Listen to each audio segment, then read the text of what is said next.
Үргэлжийн туслалцаа дэмжлэг хүсдэг хүмүүстээ туслах талаар хатуухан шийдвэр гаргах цаг нэгэнт болжээ. Бурханаас танд өгсөн хувь заяа ирээдүйг тань хулгайлан авах эрх хэмжиж байхгүй.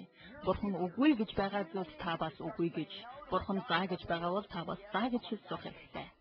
Энэ тухай баяр хөөрөөр дүүрэн амьдрал нэвтрүүлгээр ярих болно.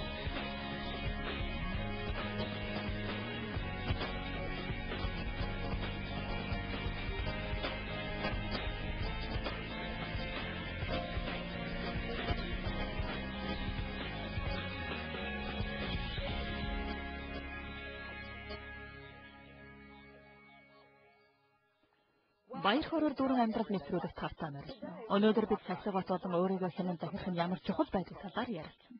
Намайг үүнийг хэлэхэд та нарын зарим ч үгүй гэж санаа алдан байж болох юм. Гэхдээ та нар ирээдүйд цахилгаан болон өөрийгөө захирах талаар тэс өөр өнцгөөс хараасаа гэж би хүсэж байна. Бид өөрсдөө ямар байхыг хүсдэг талаар ярьдаг бол үүнд хүрэхийн тулд бидэнд туслах хэрэгслийг Бурхан өгдөг юм. Гэхдээ бид өөрсдөө хэрхэн цахилгаажуулж захирч сурахаас нааш хэзээж тийм болж чадахгүй. Мичиганы Детройтэд заасан энэ сургаалаар одоо надтай хамт байгаарай. За энэ үеийн номсын гарчиг бол зүгээр суусан мөртлөө нэмэгдэл цалин хүсэх тухай юм аа. Тийм учраас маш олон хүмүүс нэмэгдэл цалин хүсэж байдаг.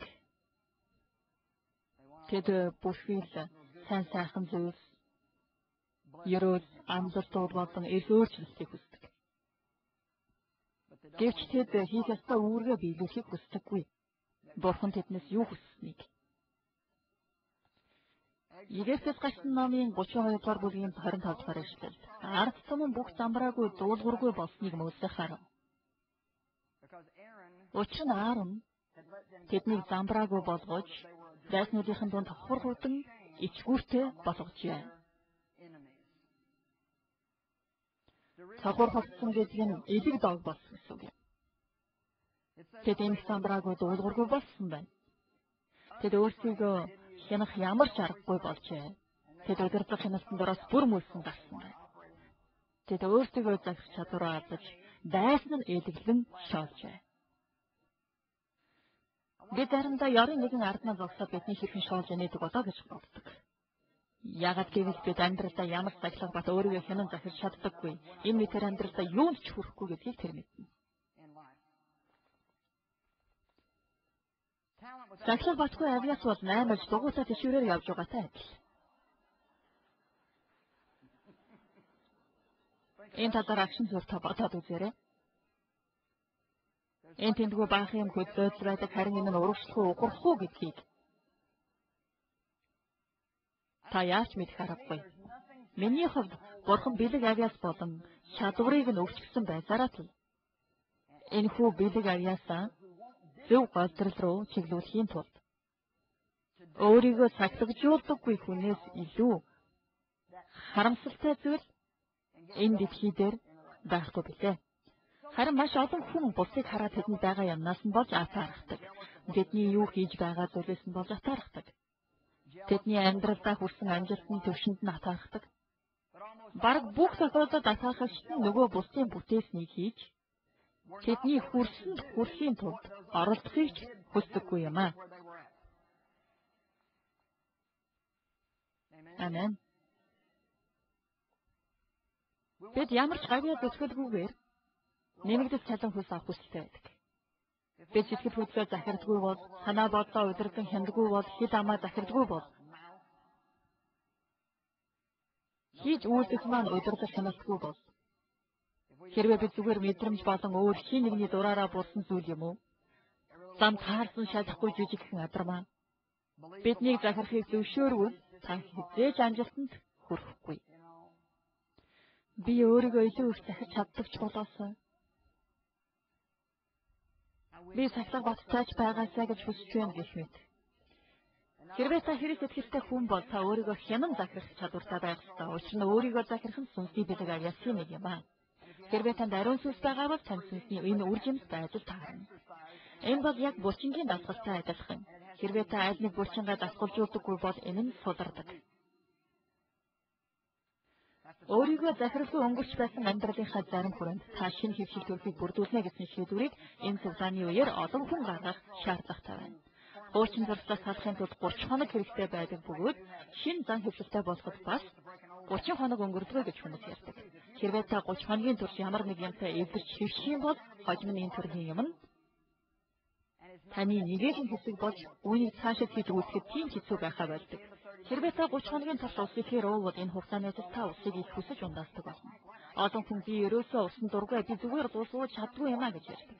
Тэр бүхэл хүмүүс надад ус тэднийг агуулгаа гэж хэлж байна. Яагаад гэдгийг та мэдхийг хүсэж байна уу? Яагаад гэвэл тэд усны амт авч чадхаа болтлоо кофе болон хийж үсэн ус юм уу өөр юу ч бай уугаад таснаас болж тэр юм.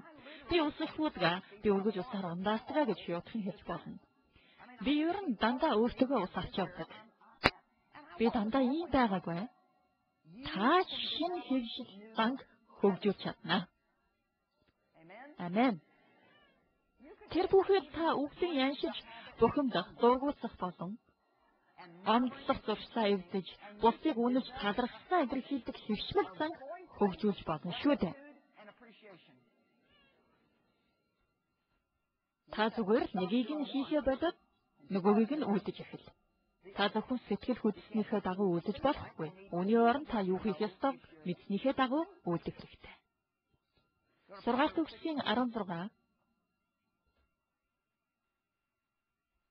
Сургаалт төгс 16-гийн 32 дугаар ишлэлд уурлагтай удаан хүн хатан зоригтноос ч дээр. Сүнсээ захирагч хүн хотыг эзлэгчээс дээрээ гэж хэлсэн байна. Өөрийнхөө сүнсийг захирна гэдэг нь өөрийнхөө үйлдэл хэн захирна гэсэн үг. Та зөвхөн хиймээр байгаа зүйлээ л хийн гэсэн үг биш.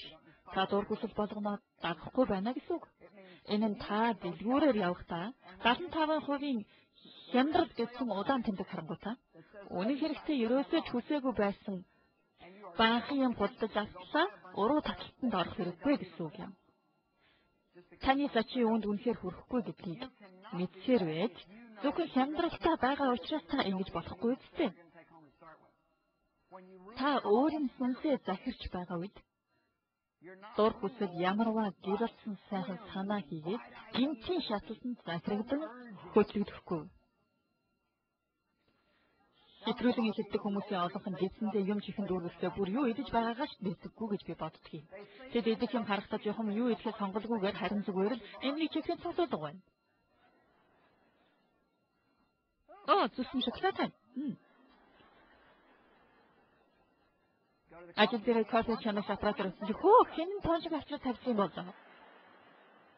Тэд яаж байгаагаа ч бодох танхиагүй байдаг. Тэд сонголт хийдэггүй. Би үнэхээр үүнийг хүсэж байна уу? Ингээд ухаалаг хэрэг болох уу? гэж өөрийгөө хямдагчгүй. Тэд зүгээр л идчихдэг. Би ингэхээ болдогч болоосон.